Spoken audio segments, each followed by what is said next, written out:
Hi guys, welcome back again. In this video, we'll discuss about NABARD Grade A 2023 Merit section, that is ESI, ARD and General Awareness, as well as how you can prepare ESI and ARD simultaneously for Phase 1 and Phase 2 exam. I will also share the list of important chapters in economics, list of important chapters in ARD, and what are the sources that you can follow. Short sources होंगे, कुछ ज्यादा आपको 10 book recommend नहीं करने वाला हूँ जैसे कि आपको अदर वीडियोज में दिखाई देते हैं। जो भी चीजें होगी वो मेरे एक्सपीरियंस पर बेस्ड होगा कि मैंने कैसे किया है और कैसे जो रिमेनिंग डेज हैं, लिमिटेड नंबर ऑफ डेज हैं, उसमें आप कैसे चीजों को कर सकते हैं। तो वीडियो काफी इंपॉर्टेंट होने वाला है, आप इसको एंड तक देखना। साथ ही साथ अगर आपको पसंद आता है इसको लाइक करो and you can share it with your friends also. तो दिस सेकंड पार्ट वीडियो, और आई होप आपने फर्स्ट पार्ट देखा होगा जहाँ पर हम लोगों ने कुछ जनरल चीजों के बारे में बात की थी, कट ऑफ एनालिसिस किया था कि क्यों कट ऑफ वेरी कर रहा है, क्या रीजन था। और मैंने अपना एक्सपीरियंस आपको शेयर किया था कि 2021 में क्या होता, 2022 में क्या डिफरेंस रहा था। So you should must watch that video ताकि आपको भी वो चीजें पता लग जाए if you are doing this, if you are preparing for this exam for the first time. Okay, ये चीजें आपको पता होनी चाहिए। तो let's start. Before moving it, I just want to tell you about two things. One is about Telegram channel. एक agriculture के लिए ऑलरेडी आपको टेलीग्राम चैनल क्रिएट किया गया और वहां पर आपको रेगुलरली इंपॉर्टेंट अपडेट्स वगैरह दिए आते हैं। तो वीडियो के डिस्क्रिप्शन में टेलीग्राम चैनल का लिंक दिया हुआ है, वहां से आप उसको ज्वाइन कर लो। सेकेंड है, मैंने एक मेंटरशिप प्रोग्राम लॉन्च किया है। यहाँ पर आपको तीन चीजें प्रोवाइड की जाएगी। मेंटरशिप, जो कि personal one on one mentorship होगा, और ये आपको मेंस एग्जाम के साथ साथ इंटरव्यू स्टेज तक आपको हेल्प किया जाएगा। सेकेंड थिंग है, इसमें आपको डिस्क्रिप्टिव मॉक टेस्ट भी कंडक्ट किया जाएगा। और थर्ड थिंग है, जो मेरा सबसे पॉपुलर चीज है अभी, PIB summary which is loved by many people, वो चीज भी आपको यहाँ पर इंक्लूडेड होगा। तो इट इज 3 in 1 कोर्स जो कि आपको प्रोवाइड किया जा रहा है, और that is only at 1499 rupees. मैंने इस कोर्स के बारे में काफी डिटेल में एक लास्ट वीडियो में ऑलरेडी डिस्कस कर रखा है, तो वो वीडियो आपको 6 to 7 मिनट्स का है, उसको आप जरूर देखो। आपको ये कोर्स काफी इंपॉर्टेंट लगेगा। इवन जिन लोगों ने कोर्स ऑलरेडी ये 12-13 हजार के कोर्स बाय कर लिए हैं, उनके लिए भी रिक्वायर्ड है, because no one is providing you personal mentorship, right. और मुझे लगता है कि जो एक सबसे बड़ा इशू आता है ना, कि वो है कि आपके पास एक पीयर गाइडेंस होनी चाहिए, जो आपको लोग हमेशा जब भी आप कहीं पर फंसो तो वहां पर आपको वो हेल्प मिलता रहे, राइट। तो वीडियो के डिस्क्रिप्शन में लिंक दिया हुआ है, either you can message me on Telegram और we can discuss about this course. Similarly इसी कोर्स के अंतर्गत 2 and 3 कोर्स है। अगर आप वो कोर्स नहीं लेते हैं या आपने ऑलरेडी कहीं से महंगा कोर्स बाय कर रखा है, तो आप ये डिस्क्रिप्टिव मॉक टेस्ट वाला कोर्स जरूर ले लें। ये डिस्क्रिप्टिव मॉक टेस्ट क्या है कि, और आपको प्रैक्टिस काफी ज्यादा चाहिए होता है मॉक डिस्क्रिप्टिव का, ताकि आप वहां पर 40 के लगभग में आप स्कोर कर सको out of 50 marks in ESI. At the same time आपको ESI RD, at the same time paper 1 में भी आपको अच्छा खासा स्कोर करना पड़ता है। और इस मॉक के माध्यम से आपको दोनों चीज प्रिपेयर किया जाएगा, डिस्क्रिप्टिव इंग्लिश और डिस्क्रिप्टिव ईएसआई एआरडी को आपको अच्छे से प्रिपेयर किया जाएगा। एट द सेम टाइम इसमें आपको ये वाला जो पीआईबी वाला कोर्स है वो ऑलरेडी इंक्लूडेड है, तो आपको कहीं अलग से पीआईबी खरीदने की जरूरत नहीं होगी। तो it is again low cost course जो कि आपको अफोर्डेबल रेट पर यहाँ पर प्रोवाइड किया जा रहा है। आप ये जरूर चेकआउट करें, वीडियो के डिस्क्रिप्शन में लिंक दिया हुआ। तो in this video we will talk about these three sections: general awareness, ESI and ARD. ये 100 मार्क्स आपका मेरिट सेक्शन कहलाता है, इसी से आपके कट ऑफ डिसाइड होते हैं। तो रिमेनिंग आपको 5 पेपर है, they are just qualifying, you have to just clear sectional cut off all the qualifying sections, whatever sectional cut off are there. और सेक्शनल कट ऑफ फिक्स नहीं होता है, exam के डिफिकल्टी लेवल पर depend करता है कि sectional cut of कितना रहने वाला है।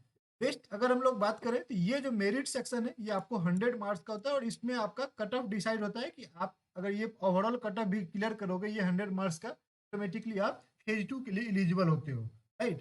तो I have already discuss all these things in the last video, we will just jump to the merit section और उसको डिटेल में हम लोग डिस्कस करते हैं, राइट। तो पीवाईक्यू सबसे बड़ा सहारा होता है। पीवाईक्यू बेसिकली आपको क्या होता है कि पीवाईक्यू आप लोगों ने अगर नहीं किया है तो टेलीग्राम पर मेरा एक चैनल है जिसमें आपको 2018 से लेकर 2022 तक की पीवाईक्यूज आपको दिए हुए हैं। और बिलीव मी गाइस, ये ऐसा नहीं है कि पीवाईक्यू आपको कोई मेमोरी बेस्ड होता है। जनरली सारे के सारे क्वेश्चंस आपको मिलते हैं, खास करके ये जो ईएसआई एआरडी और जनरल अवेयरनेस है, इसके लगभग क्वेश्चंस बाहर आते हैं। कुछ लोग आपको याद करके, जब हम लोग एग्जाम कंडक्ट हो जाता है तो उसके बाद क्या होता है कि टेलीग्राम ग्रुप्स में डिस्कशंस वगैरह के बाद जिसको भी जो क्वेश्चन याद आता है, दे पोस्ट दोज क्वेश्चंस, और वो क्वेश्चंस को कलेक्ट किया जाता है और उसके अकॉर्डिंग आपको जो है क्वेश्चंस रेडी किया जाता है, so that people can match दो कि कितने मार्क्स उनके आ रहे हैं, और ताकि वो नेक्स्ट स्टेज के लिए प्रिपरेशन कर सके।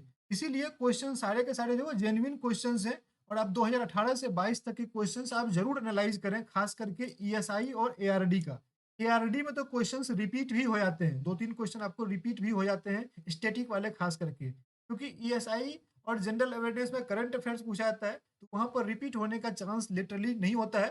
करंट अफेयर्स रिपीट नहीं होता है, राइट? नया करंट अफेयर्स, नया महीना, नया करंट अफेयर्स। लेकिन एआरडी में स्टैटिक आपको 15 से 18 स्टैटिक क्वेश्चन पूछे जाते हैं, उसके रिपीट होने के चांस होते हैं, और रिपीट हो भी रहे हैं, 2-3 क्वेश्चन हो जाते हैं, राइट? तो वो चीजें आपको यहाँ पर इंपॉर्टेंट है, इसलिए आप लिस्ट जरूर बना लें। और जो मेरा कोर्स है वहां पर मैं आपको चैप्टर वाइज ये क्वेश्चंस प्रोवाइड कर रहा हूँ, ये टॉपिक से ये क्वेश्चंस आए हैं, ये टॉपिक से ये चीजें हैं, तो वो चीजें आपको मैं प्रोवाइड कर रहा हूँ, काफी एक तरह से एनालिसिस के साथ आपको प्रोवाइड किया जा रहा है ना। तो इसलिए पीवाईक्यू के माध्यम से समझेंगे कि आखिर क्वेश्चन कैसा था, और किस तरह के किस लेवल के प्रिपरेशन की हम लोगों को रिक्वायरमेंट है। तो पहला चीज है ईएसआई का, हम लोग पीवाईक्यू स्टार्ट करते हैं। ईएसआई में अगर देखोगे तो most of the questions were factual, multiple statement based questions थे आपको यहाँ पर। देखो पहला क्वेश्चन यहाँ पर क्या है कि what is the percentage decline in the annual per capita income, per capita availability of water in India since independence. ये एक टाइम्स ऑफ इंडिया में एक रिसर्च पब्लिश हुआ था, राइट? और ये जुलाई, जून या जुलाई मंथ का था उस टाइम पर। और मैं बता दूं आपको कि सितंबर में एग्जाम हुआ था, सितंबर फर्स्ट वीक में आपको लास्ट ईयर एग्जाम हुआ था, ओके। और मोस्ट ऑफ द अपडेट जो थे वो 5 to 6 मंथ से पूछे गए थे। ये टाइम्स ऑफ इंडिया में एक न्यूज था, उसके बेसिस पर ये पूछा गया था, और किसी भी मैगजीन ने इसको कवर नहीं किया था। कहोगे कि इस तरह से कोई मैगजीन वगैरह में था नहीं, इसमें नहीं आया था, ओके। ये आपका क्वेश्चन इस तरह से पूछा गया था, देख सकते हैं कितना फैक्ट से पूछा गया है। देन सीएमआई का रिपोर्ट आपको आता है अनएम्प्लॉयमेंट रिलेटेड, उन्होंने लेबर फोर्स पार्टिसिपेशन के रिलेटेड, रूरल इंडिया से रिलेटेड आपको डाटा जो है वो पूछ लिया था, राइट? सागरमाला इनिशिएटिव है, उसमें आपको प्रोग्राम से रिलेटेड क्वेश्चन है, और इनलैंड वाटरवे जो है वो उसके बारे में यहाँ पर क्वेश्चन पूछा गया है। आप वीडियो को पॉज करके क्वेश्चन को देख सकते हैं, आप एनालाइज कर सकते हैं खुद भी कि क्या लेवल का क्वेश्चन रहा है। साथ ही साथ मैंने बोला ऑलरेडी कि आपको पीवाईक्यू ऑलरेडी टेलीग्राम पर शेयर है, मैं लिंक दे दूंगा वीडियो के डिस्क्रिप्शन में, वहां से आप डाउनलोड कर सकते हैं, राइट? अब देखो ये क्वेश्चन देखो कितना अच्छा है कि cultivation of Poppy opium, right, ये परमिटेड है कुछ ही स्टेट्स में। उन्होंने दे रखा है कि 2 स्टेट जो है, राजस्थान और मध्य प्रदेश में ऑलरेडी है, तीसरा स्टेट आपको बताना है कि कौन सा है जहां पर की ये चीज आपको करना है, तो ये उत्तर प्रदेश है। थर्ड वाला आपको जो है ये पूछा गया है, ओके।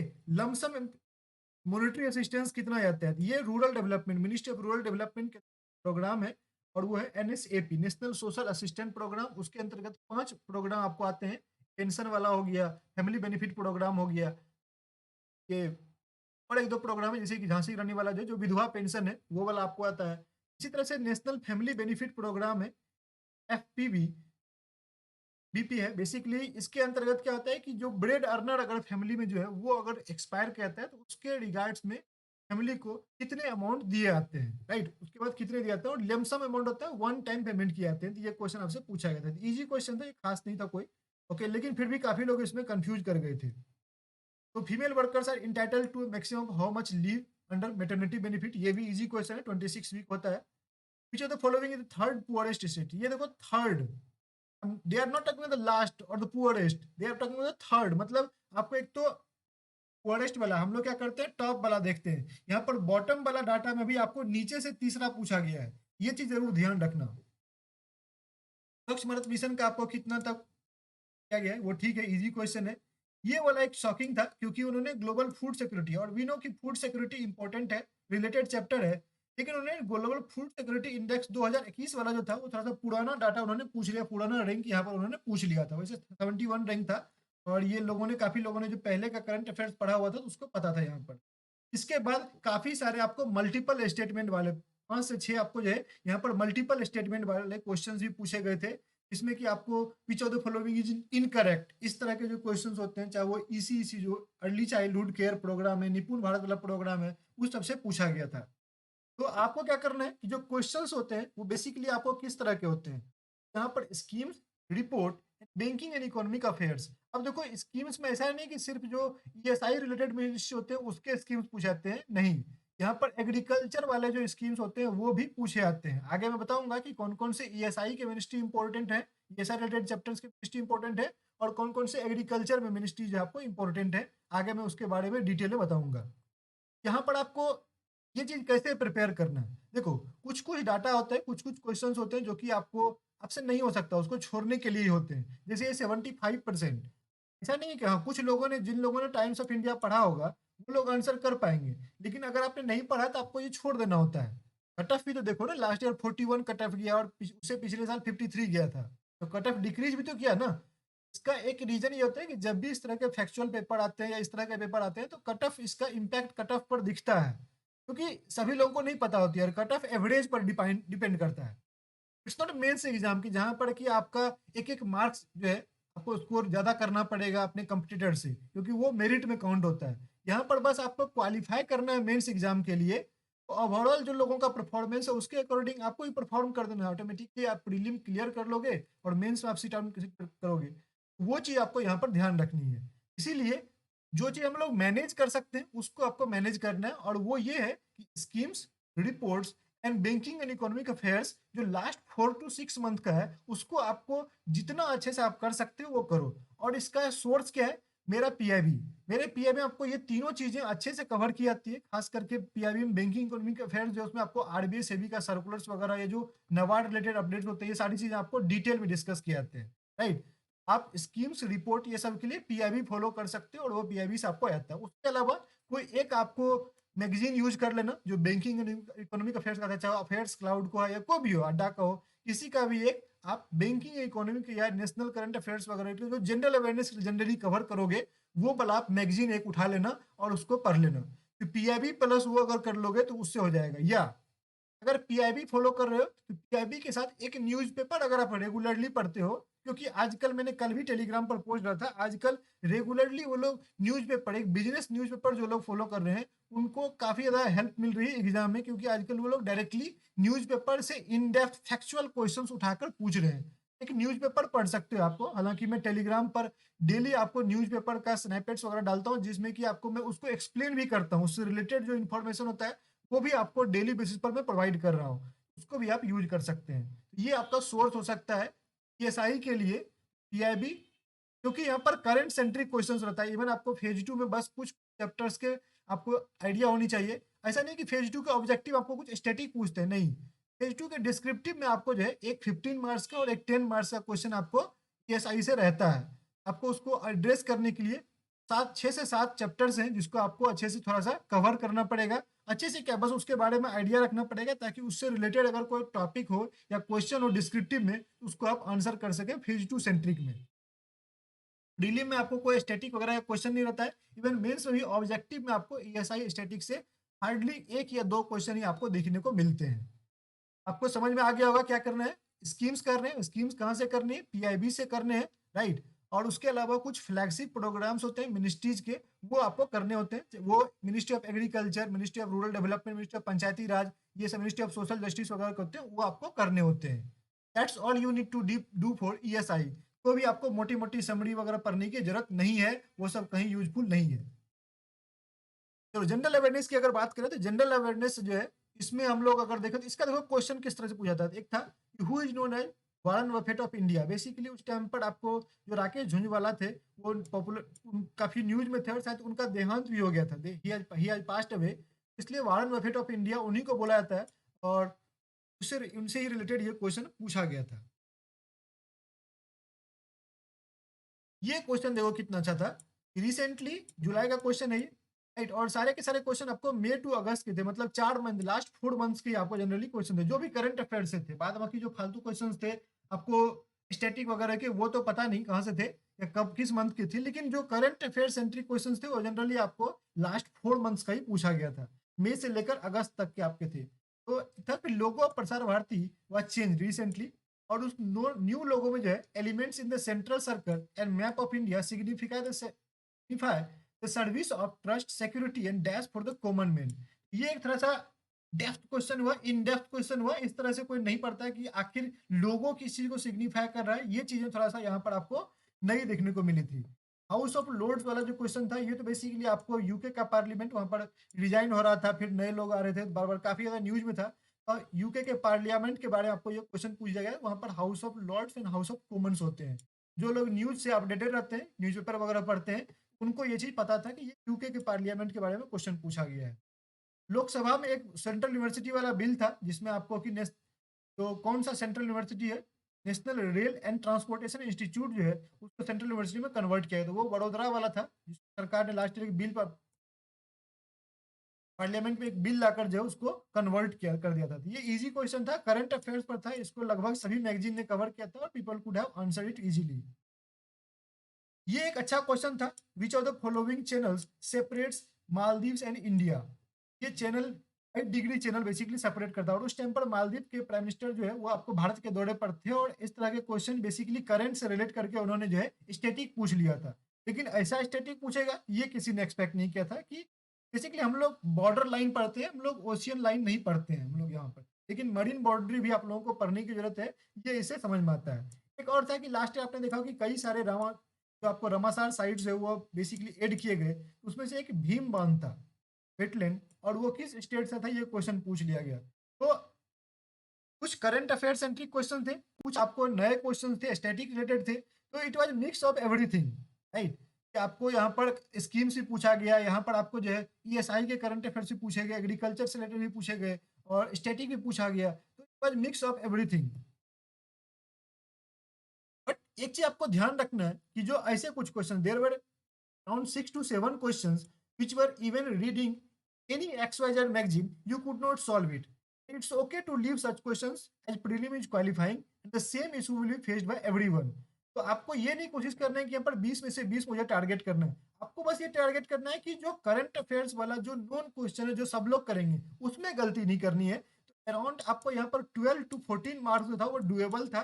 तो anyone have read current affairs of last 3 to 4 months? Well, okay, जिसने पीआईबी वगैरह या चीज़ों को फॉलो किया है, जो मैंने सोर्सेज अभी बताया है, उसको फॉलो किया है या आगे बताऊंगा, तो वो 12 से 14 मतलब 12 to 14 क्वेश्चंस कर सकता था, उसमें नहीं है। हाँ, लेटर जो आपको 6 से 8 क्वेश्चंस होते हैं जो कि अननोन क्वेश्चंस थे, अगर आपको नहीं है तो उसको छोड़ सकते हो, वरना वो निगेटिव मार्किंग आपके करके चले जाते हैं। तो ऐसे क्वेश्चन जरूर ध्यान रखें कि आपको ये क्वालिफाइंग प्रीलिम एग्जाम, ओके, बाकी ओवरऑल मैं बता रहा हूँ, लेकिन उसके लिए आपको ध्यान रखना है कि जो लोग, तो सब लोग जैसा परफॉर्म कर रहे हो उसके अकॉर्डिंग आपको कट ऑफ डिसाइड होगा। आपको अननेसेसरी क्वेश्चंस को बेसिकली वहां पर हिट एंड ट्रायल नहीं मारने, तुक्का नहीं मारने हैं, ये चीज ध्यान रखना है। चलो, ये तो हो गई आपको जनरल अवेयरनेस की बात। जनरल अवेयरनेस के सोर्स के लिए मैं अफेयर्स क्लाउड अभी भी रिकमेंड कर रहा हूँ, लेकिन उसके अलावा, लेकिन अगर हम लोग बात करें नवाड, अगर कोई सिर्फ नवाड और नवाड का प्रिपरेशन कर रहा है, तो मुझे लगता है कि उतने ज्यादा मैगजीन पढ़ने की, उतने बल्कि मैगजीन पढ़ने की जरूरत नहीं पड़ेगी। तो आप क्या करो, पीआईबी +1 न्यूज़पेपर, राइट? और कोई भी एक आपको जो है मैगजीन, आप जहाँ पर 50 to 60 पेज का मैगजीन, जैसे अड्डा 24/7 हो गया या और भी जो भी मैगजीन्स हैं, उसको आप यहाँ पर फॉलो कर सकते हैं। पीआईबी प्लस न्यूज़पेपर, एनपी को मैं न्यूज़पेपर लिख रहा हूँ, प्लस कोई एक आपको मैगजीन जहाँ पर कि नेशनल अफेयर्स वगैरह को थोड़ा बहुत कवर करता हो, वो चीज़ आप फॉलो कर लें। लेकिन आप उसके साथ न्यूज़पेपर जरूर पढ़ रहे हो, पीआईबी का मैगजीन आप जरूर पढ़ रहे हो, तभी आपको ये चीज़ होगा। अदरवाइज आपको कहीं ना कहीं अफेयर्स क्लाउड को डिटेल में, अफेयर्स क्लाउड प्लस न्यूज़पेपर को आपको डिटेल में पढ़ना पड़ेगा, राइट? ये चीज ध्यान रखें। वही हो गया, पीआईबी मैगजीन जैसे मेरा आपको 45 to 60 पेज का आता है, तो 50 पेज एवरेज मान लेते हैं, तो 6 महीने का कर रहे हो तो आपको 300 पेज, और अफेयर्स क्लाउड का 1 महीने 300 पेज का आता है।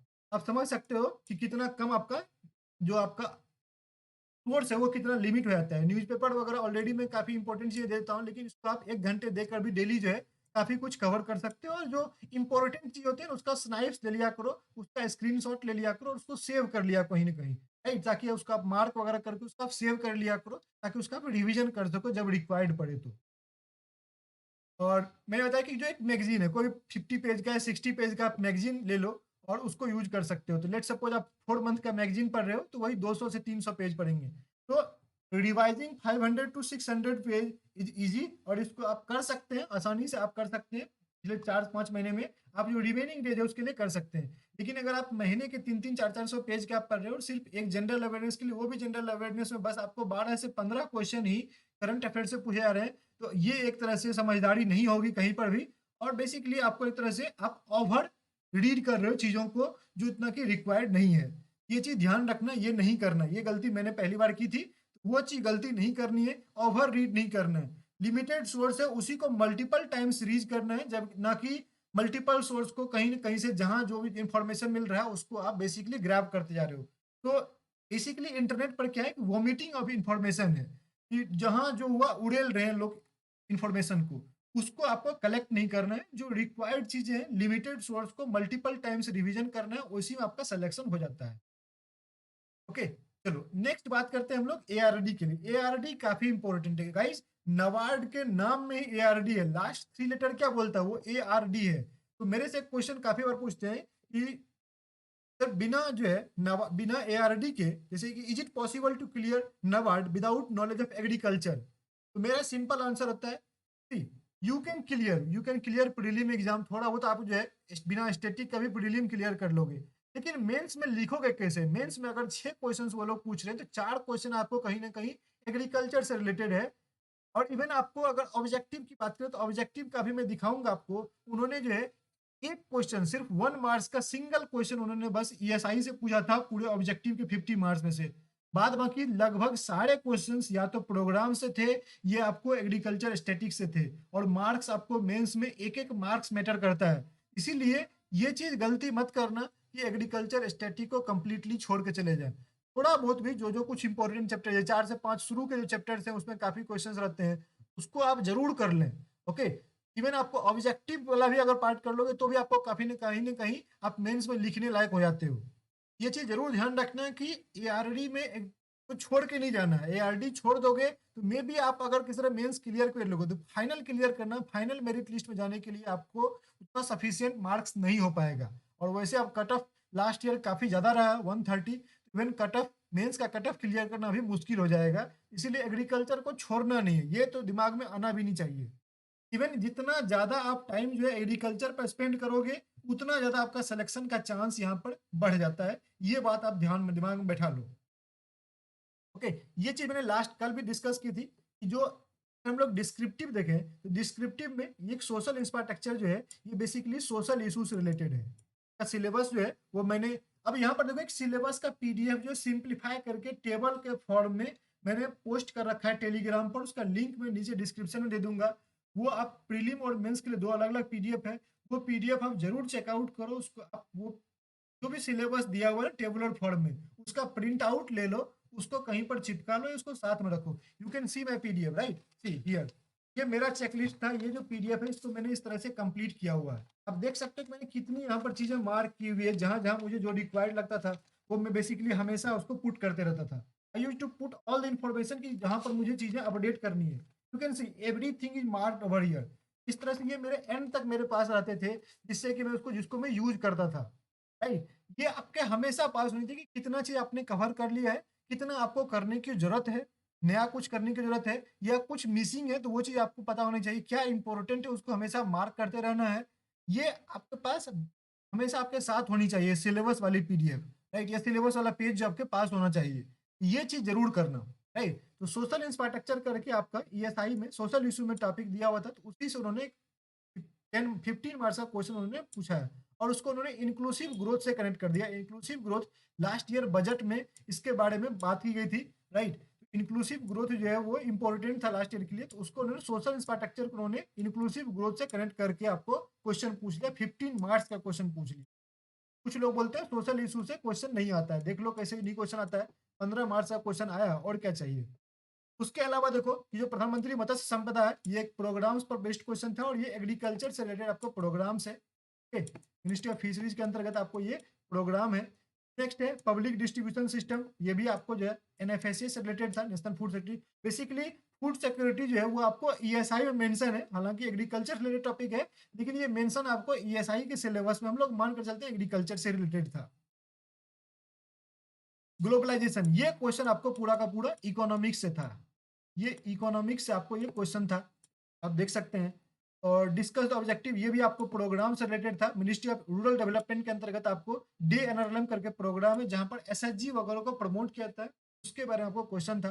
Social forestry pure static question है, और ये क्वेश्चन रिपीट हुआ है, फॉरेस्ट्री से रिलेटेड था। फॉरेस्ट्री चैप्टर काफी इंपॉर्टेंट होता है, तो ये आपको स्टैटिक प्योर स्टैटिक है। आप यहाँ से देख सकते हैं 2021 में भी सेम क्वेश्चन आपसे पूछा गया था। वहां पर ऑब्जेक्टिव एंड कंपोनेंट पूछा गया था, यहाँ पर आपको इकोनॉमिक बेनिफिट्स पूछा गया है, बस वही डिफरेंस है।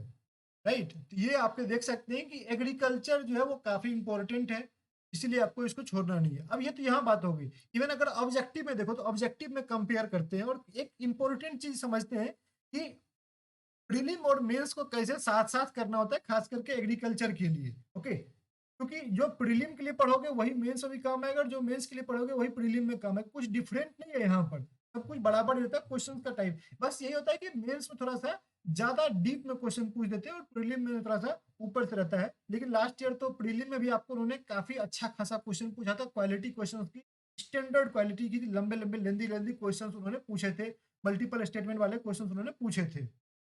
Okay, तो देखो यहाँ पर वन मार्कर क्वेश्चंस आप देख सकते हो। बस ये क्वेश्चन नंबर 2, ये 10 वन मार्कर क्वेश्चन होते हैं। आपको मैंने कल बताया था कि 10 वन मार्कर क्वेश्चन होंगे और 22 मार्कर क्वेश्चंस होते हैं फेज 2 एग्जाम में, और ये 50 मार्क्स के होते हैं। टोटल 30 क्वेश्चन 50 मार्क्स के होते हैं और रिमेनिंग 50 मार्क्स होता है और डिस्क्रिप्टिव राइटिंग होता है पेपर 2 में। राइट, ये 10 क्वेश्चन जो है, आगे मैं आपको 2 मार्कर भी सारे दिखाता हूँ। 2 मार्क्स में पैराग्राफ पर बेस्ड क्वेश्चन आता है, जैसे कि आप यहाँ पर देख सकते हैं। Paragraph on swine breeding, paragraph on हेन फार्मिंग बैटरी सिस्टम पर था, इस पर 3 क्वेश्चन थे। ये जो था यहाँ पर भी 3 क्वेश्चन थे। ये दोनों बेसिकली आपको 6 क्वेश्चन फुल्ली स्टैटिक आपसे पूछा गया था 2 मार्कर में, और रिमेनिंग 14 क्वेश्चन आपको प्रोग्राम से रिलेटेड थे। 14 नहीं, 12 क्वेश्चन प्रोग्राम से रिलेटेड थे। 2 क्वेश्चन जो था वो बेसिकली आपको यहाँ पर इकोनॉमिक सर्वे और ग्रॉस वैल्यू जीवीए रिलेटेड आपको डाटा पूछा गया था। जो एग्रीकल्चर स्टैटिक इकोनॉमिक्स के स्टैटिक्स वाले डाटा होते हैं वो आपसे पूछे गए थे। So 12 questions were from programmes and remaining 2 questions were related to economic survey and statistics जो रिलेटेड होते हैं उससे आपको पूछा गया था। राइट, तो और जितने भी क्वेश्चंस थे सबके सब पैराग्राफ पर थे। जैसे कि पैराग्राफ है नमस्ते स्कीम पर, एग्रीकल्चर ग्रोथ पर, जहाँ ईनाम स्कीम के बारे में आपको क्वेश्चन पूछा गया था, कर्नाटका के एक पोर्टल के बारे में क्वेश्चन पूछा गया था, और एक मल्टीपल स्टेटमेंट था, आपको क्वेश्चन दिया हुआ था। Okay, which of the following is correct type का क्वेश्चन आपको पूछा गया था। प्रधानमंत्री आवास योजना पर था। तो आप प्रोग्राम देख लो कि इनाम हो गया, नमस्ते स्कीम हो गया, प्रधानमंत्री, ये सब सारे के सारे इजी स्कीम। इवन आपको भारतीय प्राकृतिक कृषि प्रोग्राम जो प्रधानमंत्री कृषि विकास योजना के अंतर्गत ऑर्गेनिक फार्मिंग, नेचुरल फार्मिंग को प्रमोट, ये नेचुरल फार्मिंग के लिए होता है। प्रधानमंत्री कृषि विकास योजना आपको ऑर्गेनिक फार्मिंग को प्रमोट करने के लिए होता है। ये जो प्रोग्राम था पीपी BTKP, इस पर आपको क्वेश्चन 3 क्वेश्चन आपसे पूछे गए, 2 to 3 क्वेश्चन आपको यहाँ पर पूछे गए थे। इसमें एक अलग क्वेश्चन था, आइडिया स्कीम वाला था। तो सरकार ने एक डिजिटल पोर्टल बनाया एग्रीकल्चर के लिए, वो आइडिया पर एक क्वेश्चन था। रिमेनिंग 2 क्वेश्चन आपको BPKP से रिलेटेड थे। यहाँ पर आपको इस तरह से क्वेश्चन दिया हुआ था। तो you can see the questions were either mix of static agriculture statics या आपको प्रोग्राम से ही क्वेश्चन थे। हालांकि दोस्तों ये 2021 में उन्होंने एक पूरा का पूरा पैराग्राफ जो है वो 4 क्वेश्चंस के पैराग्राफ आपको आरबीआई के सर्कुलर पर उन्होंने पूछा था। ये मत सोचना कि 2022 में पूछा था आगे भी सिर्फ स्टैटिक्स पूछेगा तो आरबीआई वाला अपडेट छोड़ देते, नहीं। उन्होंने इवन 2021 में उन्होंने 3 क्वेश्चन जो था 1 मार्कर में वो उन्होंने रिपोर्ट्स एंड इंडेक्सेस से पूछे थे। तो 2021 में पेपर जो था मिक्स ऑफ पेपर था, और इसीलिए ऑब्जेक्टिव में देखोगे लोगों को उतने अच्छे मार्क्स नहीं आए थे। 36 was the highest and even I got the 35.5 marks मुझे खुद के मिले थे। मेरा स्कोर कार्ड टेलीग्राम पर देख सकते हैं। ओके, तो ये चीज आपको ध्यान रखना है। डिस्क्रिप्टिव में लोगों के मार्क्स उठे थे ये चीज, और इसीलिए कट ऑफ 118 रहा था। इस बार क्या हुआ कि जो क्वेश्चन का लेवल था, आपको अगर ये दोनों को पैराग्राफ को छोड़ दिया जाए स्टैटिक वाला, तो रिमेनिंग आपको जो क्वेश्चंस थे वो डुएबल थे। सभी लोगों ने पढ़ा हुआ था, सभी लोगों ने उसको किया है, सही सही करेक्ट किया था। और इसका इम्पैक्ट आपको दिखा कि काफी सारे जिनका सिलेक्शन हुआ है वो 35 से 40 मार्क्स के रेंज में लाई करते हैं। ओके, तो ये चीज आपको ध्यान रखना है कि क्वेश्चंस का लेवल जो है वो चीज, भले आपको लोगों को लगा कि ये डिफिकल्ट है क्योंकि वो स्वाइन ब्रीडिंग वाला, इवन स्वाइन ब्रीडिंग वाला भी 2 आपको जेस्टेशन पीरियड एंड पार्टीशन को हम लोग फेरो बोलते हैं, तो ये दोनों क्वेश्चन लोगों ने कर लिया था। बस ये क्वेश्चन जो था कि जो the parturition of swine takes place at what time of the day, basically night में लेता है। ओके, या उसमें वो ऑप्शन था मॉर्निंग में, नाइट में, डे टाइम में, इस तरह से आपको आफ्टरनून में था, इस तरह के ऑप्शंस थे। जो जन्म लेता है वो कब होता है, पार्टूरेशन कब होता है, ये नाइट टाइम में जनरली होता है। ये क्वेश्चन बस एक थोड़ा सा डिफिकल्ट था। और रिमेनिंग जो आपको ये वाला जो बैटरी सिस्टम वाला क्वेश्चन था ये थोड़ा सा अननोन लगा लोगों को। ये 4 क्वेश्चन को छोड़कर रिमेनिंग अगर आप बात करो, जो रिमेनिंग आपको 16 क्वेश्चन है देवर डुएबल। हाँ, अलग बात है, मैंने 3 क्वेश्चन में खुद के इजी इजी क्वेश्चन में, इनाम वाले में, नमस्ते वाले में कंफ्यूजन में मैंने गलती कर दी और सही आंसर करके उसको चेंज करके गलती कर दी, और जिसके कारण से मैं आज को पढ़ा रहा हूँ, ना कि नबार्ड में मैंने ज्वाइन किया अभी तक। ओके, तो वो चीज़ बता, अगर मैंने वो सही किया होता सो आई वो, मैं अभी ट्रेनिंग कंप्लीट कर रहा था, क्योंकि उतने ही मार्क्स से मैं रहा हूँ इस बार। वो गलती थी मेरी। रिमेनिंग 16 क्वेश्चंस वेयर डुएबल, बस ये 4 को छोड़ के। और इसका इम्पैक्ट आपको दिखा, 16 इंटू 2 32 मार्क्स। हाँ, 1 मार्कर क्वेश्चन जो थे वो बेसिकली थोड़े से डिफिकल्ट थे, फिर भी उसमें से भी, और सारे के सारे स्टैटिक पर बेस्ड थे, इसमें से भी लोगों ने 4 to 5 मार्क्स स्कोर किया है। तो that's why they were able to score 37 और 40 मार्क्स वो लोग स्कोर करने लायक हो गए। मान लो किसी का यहाँ पर जो है ये हैंड और बैटरी वाला सिस्टम में भी 2-3 तुक्का लग गया, राइट, 2 तुक्का लग गया, 4 मार्क्स तो मिल गए ना उसके। और 4 मार्क्स अगर मिल जाते हैं तो ऑटोमेटिकली 32 प्लस 4 36 हो जाता है। और उसके अगर इधर से 4 से 5 मार्क्स जो कि मिल सकते थे, इधर से 4 से 5 टेबल था आउट ऑफ 10, तो 41 उसके हो जाते हैं। और इसी तरह से लोगों ने 38 से लेकर 41 तक स्कोर किया था, right. So here you can see, उन्होंने क्वेश्चन पूछा कि under NFSA rice is made available at subsidise price of what rupees per kilogram. हालांकि अब जो है सरकार ने इसको फ्री ऑफ कॉस्ट कर दिया, लेकिन लास्ट ईयर तक ₹3 में आपको ये अवेलेबल है, 3 रुपए में आपको अवेलेबल कर जाता है। 3 और 2 है शायद, व्हीट के लिए आपको एक प्राइस है और राइस के लिए, फिर कंफ्यूज कर रहा हूँ यहाँ पर। Okay, which of the following statement correct regarding ASHA workers. Strawberry का बॉटनिकल नेम क्या है? What do we call the process when we spread is earthworm for decompose. Basically हम लोग इसको जो है क्या बोलते हैं, आप देख सकते हैं कि सिमिलर जो क्वेश्चन है, एक ये क्वेश्चन अच्छा है, what is the name of subsidy of NABARD which encourages to invest in rural areas and corporation. तो आपको नबार्ड के 6-7 सब्सिडीज है, नवफिन, नव आपको नव एफपीओ, ये सब आपको कुछ उसके हैं, नव वेंचर वगैरह हैं, नेवार्ड के कुछ हैं, वो बेसिकली आपको नबार्ड वेबसाइट पर ये डाटा मिल जाता है, और उससे रिलेटेड उन्होंने क्वेश्चन पूछा था। अब देखो इसी को यहाँ से हम लोग कनेक्ट करते हैं प्रीलिम में। अगर प्रीलिम से कंपेयर करोगे तो सिमिलरली इसी ट्रेंड पर, एग्रीकल्चर स्टैटिक से रिलेटेड ही सिमिलर ट्रेंड्स पर आपको यहाँ पर भी क्वेश्चन पूछा गया है। इसीलिए मैं बोल रहा हूँ, बार बार बोल रहा हूँ कि आपको साथ साथ प्रिपेयर करना है। ओके, प्रीलिम के लिए आपको और मेंस के लिए आपको साथ साथ एग्रीकल्चर एंड रूरल डेवलपमेंट का प्रिपरेशन करना है, इवन ईएसआई का ही प्रिपरेशन करना है। ताकि ऐसा नहीं हो कि पहले प्रीलिम कर लिया, मेंस के प्रीलिम के बाद मेंस करेंगे, नो। ईएसआई और एआरडी को आपको साथ साथ लेकर चलना है, मेरिट सेक्शन को साथ साथ लेकर चलना है, दोनों का करो एक बार में। और अभी से डिस्क्रिप्टिव प्रैक्टिस में वगैरह में लग जाओ, तो आपका सिलेक्शन कोई नहीं रोक सकता है, सिलेक्शन लेना आपको आसान है फिर। अदरवाइज डिफिकल्ट है अगर ये चीजें फॉलो नहीं करते हो। ओके, चलो अब बात करते हैं सबसे इंपॉर्टेंट चीज, और वो है चेकलिस्ट के बारे में। वीडियो ऑलरेडी 35-36 मिनट का हो चुका है, लेकिन थोड़ा सा और टाइम लूंगा, 5 मिनट लूंगा आपसे। तो ईएसआई का आपको क्या चेकलिस्ट है और एआरडी का क्या चेकलिस्ट है। ईएसआई आपको बैंकिंग एंड इकोनॉमिक अफेयर्स करने हैं, यहाँ पर चीजें लिखी हुई 4 to 6 मंथ के लिए आपको बेसिकली करना है। Union budget and economic survey करना है, ये ऑलरेडी मेरे पीआईबी पीडीएफ में आपको काफी डिटेल में, इतना डिटेल से मेरे को आपको प्रोवाइड नहीं कर रहा है, उसको काफी डिटेल मैंने कवर किया हुआ है। तो अगर आप फरवरी मंथ का अगर पीआईबी पीडीएफ बाय करते हो, तो ऑटोमेटिकली उसमें आपको जो है ईएसआई इकोनॉमिक सर्वे भी और बजट भी आपको अलग अलग पीडीएफ मिल जाता है। रिपोर्ट्स एंड इंडेसेस ये ऑलरेडी मेरे आपको पीआईबी पीडीएफ में कवर हो रहा है। आपको ध्यान रखना है कि जो आरबीआई के रिपोर्ट्स होते हैं, नीति आयोग के रिपोर्ट्स होते हैं, चाहे वो World Bank, IMF, OECD, UNDP, UNDESA, ये सब जो यूनाइटेड नेशंस के ऑर्गेनाइजेशन है, ये उसके अलावा अगर कोई health, education, poverty, unemployment, inequality, status of women in economy, ये से रिलेटेड अगर रिपोर्ट कोई आता है, क्लाइमेट चेंज भी यहाँ पर एक और टॉपिक ऐड कर लेना, क्लाइमेट चेंज, उससे रिलेटेड कोई अगर रिपोर्ट आता है तो वो आपको कवर करना होता है, वो भी आपके लिए इंपॉर्टेंट है, आपके सब्जेक्ट मैटर से रिलेटेड, आपके सिलेबस से रिलेटेड है।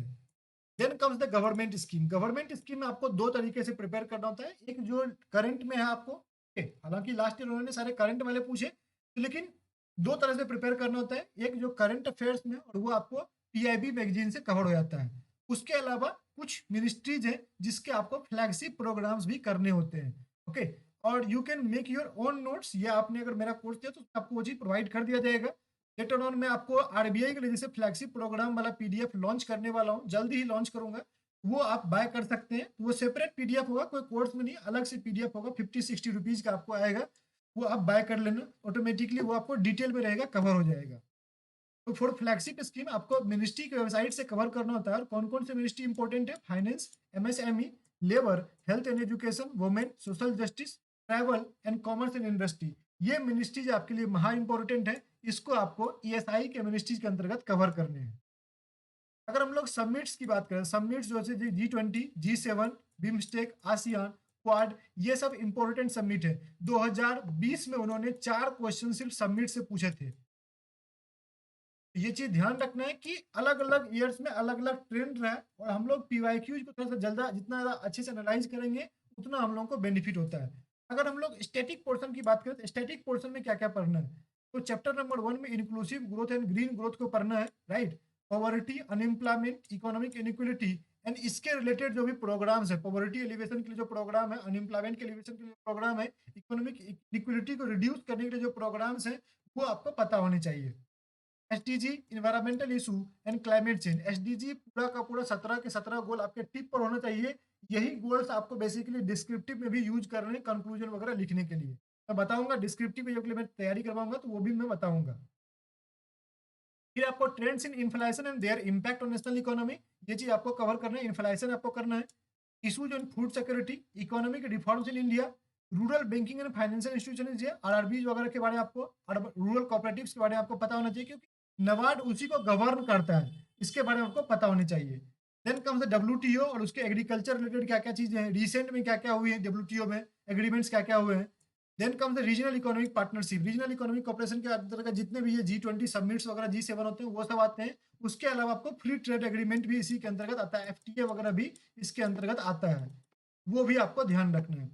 सोशल इशू के अंतर्गत आपको social infrastructure, demographic trends, urbanisation, migration, women empowerment, health and nutrition, education, social economic problem associated with literacy और न्यू एजुकेशन पॉलिसी, आपको यहाँ पर एजुकेशन पॉलिसी इंडिया में बेसिकली न्यू एजुकेशन पॉलिसी आपको कवर करना है। इसमें जितने भी टॉपिक्स हैं उसके रिलेटेड आपको पता भी होना चाहिए कि क्या क्या प्रॉब्लम्स है, क्या प्रॉब्लम फेस किया जा रहा है, उस पर आपको आर्टिकल भी आपके पास होना चाहिए, लिखा हुआ डिस्क्रिप्टिव भी लिखा होना चाहिए। एट द सेम टाइम उससे रिलेटेड सरकार ने कौन कौन से प्रोग्राम्स लॉन्च किए ये भी आपको पता होना चाहिए। दोनों चीज आपको यहाँ पर पता होना चाहिए सोशल इशू में। तो that was the checklist for prelims and mains of ESI. Now let's talk about ARD. TRD की अगर हम लोग बात करें तो ये तो मैंने पहले बताया कि काफी इंपॉर्टेंट है, और प्रीलिम मेंस के लिए सेम चीज करना है। तो यहाँ पर आपको एग्रीकल्चर स्टैटिक के लिए कोई भी अगर आप समरी पीडीएफ फॉलो कर रहे हो तो देखो समरी पीडीएफ के लिमिटेशंस हैं। Most of the summary PDFs were created when the exams were in objective nature, वो डिस्क्रिप्टिव सेंट्रिक आपको पीडीएफ नहीं है, वो ऑब्जेक्टिव सेंट्रिक है। जब ऑब्जेक्टिव एग्जाम हुआ करता था तभी वो पीडीएफ बने थे। अगर अभी भी आप उसको यूज कर रहे हो तो कहीं ना कहीं आप खुद के पैर पर कुल्हाड़ी मार रहे हो। ओके, तो इसीलिए ये ध्यान रहे आपको कहीं ना कहीं एक बुक से रेफर करना पड़ेगा। लेकिन क्या होता है ना कि बुक की एक तरह से दुर्गुण क्या है कि जो भी बुक लिखे गए हैं वो आपको आईसीआर वगैरह के एग्जाम के लिए लिखे गए हैं या दूसरे कॉम्पिटेटिव एग्जाम के लिए लिखे गए हैं। नबार्ड के सिलेबस को टारगेट करके नबार्ड सेंट्रिक कोई बुक नहीं लिखा गया है, और इस कारण से क्या होता है कि हमें पता नहीं होता है कि हम लोगों को क्या पढ़ना है उस बुक में और क्या लीव कर देना है। इसीलिए कोई एक समरी पीडीएफ मान लो, जो समरी सीट है वही उठाओ और उसको जो है प्रिंट आउट ले लो उसका, और same at the same time आप आर के शर्मा की बुक बाय कर लो, एग्रीकल्चर एट ए ग्लांस, ये वाली बुक है येलो कलर वाली, ये वाली बुक आप बाय कर लो। और समरी पीडीएफ हमको पता होगा कि सिलेबस में वो टॉपिक से रिलेटेड क्या क्या पढ़ना है, या मैंने जो दिखाया ये सिलेबस वाला जो भी मैंने चेकलिस्ट बताया ये नीचे आप वीडियो में डाउनलोड कर सकते हो, राइट। इसमें आप टिक कर दे जाओ कि लेट सपोज कि यहाँ पर कोई टॉपिक है एग्रीकल्चर फाइनेंशियल मार्केटिंग, इसको मैं या तो गूगल पर सर्च करूंगा या उसको मैं आर के शर्मा की बुक में जाऊंगा। या लेट सपोज कि मेरा एग्रोनॉमी वाला चैप्टर है, एग्रोनॉमी मुझे नेचुरल फार्मिंग पढ़ना है, मुझे आपको यहाँ पर फैक्टर्स अफेक्टिंग प्रोडक्शन पढ़ना है या एग्रो क्लाइमेटिक जोन्स के बारे में पढ़ना है। मैं यहाँ पर टॉपिक देखूंगा, समरी में देखूंगा क्या क्या लिखा हुआ है और उसको मैं बुक से उसको डिटेल में कवर कर लूंगा। लेकिन बुक से आपको वही टॉपिक्स कवर करने जो कि आपको लगता है कि डिस्क्रिप्टिव के लिए काफी इंपॉर्टेंट है, डिस्क्रिप्टिव में जहां पर से कि पॉसिबल क्वेश्चंस बनते हैं उसके लिए आपको ज्यादातर बुक रिफर करना है। बाद बाकी आप ऑब्जेक्टिव वाला पार्ट के लिए समरी पीडीएफ ही यूज कर सकते हैं, right. Important agriculture static topic की बात करें तो बेसिक एग्रीकल्चर जो हम लोगों को एग्रोनॉमी जिसको बोलते हैं, soil and type, fisheries, animal husbandry महा इंपॉर्टेंट है, हर साल क्वेश्चन आ रहा है, फॉरेस्ट्री हर साल क्वेश्चन आ रहा है, इरिगेशन मैनेजमेंट इंपॉर्टेंट है, एग्रीकल्चर एक्सटेंशन काफी इंपॉर्टेंट है, इकोलॉजी एंड क्लाइमेट चेंज। और ये आपको उसके बाद रूरल डेवलपमेंट हम लोग जो अगर बात करें तो रूरल डेवलपमेंट भी आप जो है उसको अच्छे से कवर कर लेना, राइट। रूरल डेवलपमेंट वाला भी चैप्टर है, रूरल डेवलपमेंट वाला चैप्टर का नाम है रूरल डेवलपमेंट, अलग से चैप्टर है, ओके। रूरल डेवलपमेंट भी आप जरूर कवर कर लेना। Then comes the programs and policies. Programs and policies में आपको जो यहाँ पर जनरली इसको भी दो तरीके से कवर करना होता है, जो करंट में है और जो फ्लैगशिप वाला प्रोग्राम है। फ्लैगशिप वाला आपको जो है उसके लिए सेपरेट पीडीएफ में आपको कोर्स में प्रोवाइड कर रहा हूँ, आप खुद से भी क्रिएट कर सकते हैं। जो 5 से 6 मिनिस्ट्रीज हैं, ओके, यहाँ पर मिनिस्ट्री के नाम लिखे हुए हैं, एग्रीकल्चर, रूरल डेवलपमेंट, पंचायती राज, फूड प्रोसेसिंग, एनिमल हस्बेंड्री, जल शक्ति, environment and climate change, consumer affairs. ये सब आपके रिलेटेड मिनिस्ट्रीज हैं जो कि एआरडी के सिलेबस से रिलेट करते हैं। इन मिनिस्ट्रीज के आप प्रोग्राम्स अच्छे से कवर कर सकते हैं। उसके अलावा एग्रीकल्चर करंट अफेयर्स है, यहाँ से भी आपको 3-4 क्वेश्चन दिखने को मिल जाता है, खास करके प्रीलिम एग्जाम में। और यहाँ पर मेनली आपको एग्रीकल्चर स्टैटिस्टिक्स जो होता है वो आपको यहाँ पर होता है, जैसे एमएसपी रिलेटेड डाटा हो गया, वो सब आपको यहाँ पर पूछा जाता है। इसके अलावा एग्रीकल्चर स्टैटिस्टिक्स से आपको एक और चीज़ ध्यान रखनी होती है, और वो है कुछ एग्रीकल्चर फोकस्ड आपको रिपोर्ट होते हैं जो आपको पढ़ने होते हैं। इसमें आपको नाबार्ड का एनुअल रिपोर्ट है, एग्रीकल्चर सेंसस है 2015-16 वाला, सोशियो इकोनॉमिक कास्ट सेंसस है, 20th लाइव स्टॉक सेंसस है। ये अगर आप पढ़ लेते हो तो इसका डाटा आपको कहीं ना कहीं डिस्क्रिप्टिव में भी आप कोट कर सकते हो। जो recent state food safety index होगा, इंडिया फॉरेस्ट इंडेक्स होगा, ये भी आपको करना है अलग से। ये जरूर करना, काफी लोग इसको छोड़ के आते हैं, इस पर से 2-3 क्वेश्चन आपको दिख जाता है एग्जाम में। ओके, और ये इजी क्वेश्चन होते हैं, थोड़ा बहुत ही पढ़ के जाओगे तो उसको आप डुएबल होता है, कर लोगे। पीडीएफ सिलेबस का डिटेल पीडीएफ आपको वीडियो के लिंक में दिया हुआ, वहां से आप डाउनलोड कर लें। चलो अब सोर्स के बारे में बात करते हैं कि एआरडी का सोर्स क्या क्या है। एआरडी के सोर्स के लिए मैंने बता दिया कि एक बुक हो गया। दूसरा, अगर आप ये पीआईबी मैगजीन मेरा यूज कर रहे हो, ऑटोमेटिकली आपको मेजोरिटी ऑफ चीज यहाँ पर कवर हो रही है। जीए सेंट्रिक मैंने बोला, जैसे कि एक मैगजीन यूज कर लेना, पढ़ लेना, ओके, उससे आपको पूरा का पूरा एग्रीकल्चर। और अगर आप सब्सक्रिप्शन बाय करते हो, not talking about the monthly PDF, अगर आप सब्सक्रिप्शन बाय करते हो 499 रुपीज का, और ये तो छोड़ो, आप इसका सिर्फ सब्सक्रिप्शन क्यों लोगे, जैसा कि मैंने बताया कि अगर आप 999 वाला डिस्क्रिप्टिव का कोर्स ले लेते हो तो उसमें ऑटोमेटिकली ये इंक्लूडेड है। डिस्क्रिप्टिव वाला कोर्स में ऑटोमेटिकली आपको ये इंक्लूडेड है, जैसा कि मैंने यहाँ पर दिखाया था कि ये जो डिस्क्रिप्टिव वाला कोर्स है इसमें ऑटोमेटिकली आपको पीआईबी इंक्लूडेड है। अगर आप डिस्क्रिप्टिव तो वैसे भी आपको चाहिए ही चाहिए, और आज न कल आप जो है गाइडेंस वगैरह या प्रैक्टिस मॉक वगैरह के लिए आप कहीं ना कहीं तो लोगे ही, और I am providing one of the best right now. Okay, तो उस कंडीशन में क्या है कि आप जो है डिस्क्रिप्टिव वाला कोर्स ले लो 999 का, और उसमें ऑटोमेटिकली आपको पीआईबी कवर हो जाएगा। तो whoever is buying subscription of PIB, they will also get, let me again repeat, they will also get agriculture current affairs PDF and agriculture statistics PDF. जो मैंने यहाँ पर बताया था एग्रीकल्चर करंट अफेयर्स का और एग्रीकल्चर स्टैटिक्स वगैरह का, ये वाला जो है ये आपको अलग से सेपरेटली प्रोवाइड किया जाएगा बिफोर योर एग्जाम। जैसे ही नोटिफिकेशन आएगा उसके 5 से 6 दिन के अंतर्गत ये पीडीएफ आपको प्रोवाइड कर दिए जाएंगे। ये वाला लेकिन सब्सक्रिप्शन वालों को मिलेगा, मंथली जो लोग बाय करते हैं उसको नहीं मिलेगा। तो आप अगर ये पीआईबी वाला मेरा फॉलो कर रहे हैं तो बिलीव मी, लास्ट ईयर भी मोस्ट ऑफ द क्वेश्चंस यहीं से आए थे। इस साल भी हम लोग एक्सपेक्ट कर रहे हैं कि लगभग क्वेश्चन जो भी आपको प्रोग्राम्स, पॉलिसी, स्टैटिक्स वगैरह से आता है वो यहाँ से कवर हो जाएगा। तो no need to worry about. Okay, तो समरी पीडीएफ स्टैटिक्स के लिए आप जो क्या कर सकते हैं, स्टैटिक के लिए आप जो है समरी पीडीएफ और आरके शर्मा को आप उसके डिफरेंस के थ्रू पर ले सकते हैं। और इकोनॉमिक्स के स्टैटिक के लिए क्या कर सकते हैं, या तो कोई समरी पीडीएफ, या आप जो है रमेश सिंह की बुक या कोई और भी आपको बुक यूज कर सकते हो। जो टॉपिक्स मैंने यहाँ पर रिकमेंड किए इन टॉपिक्स के लिए, आपको बस ध्यान रखना है कि यही टॉपिक्स कवर करने हैं, जहां से करना है आपको जो भी बुक अच्छा बुक लगता है उससे आप वो कवर कर लो, राइट। तो that was all from my side. Thank you very much for watching this video. Whatever I recommended, do check out the description, वहां पर लिंक दिए हुए हैं चीजों को, और वहां से आपको सारा कुछ मिल जाएगा। Thank you very very much. Video थोड़ा सा लेंदी हो गया बट अगेन वेरी इंपॉर्टेंट, तो थैंक यू वेरी मच।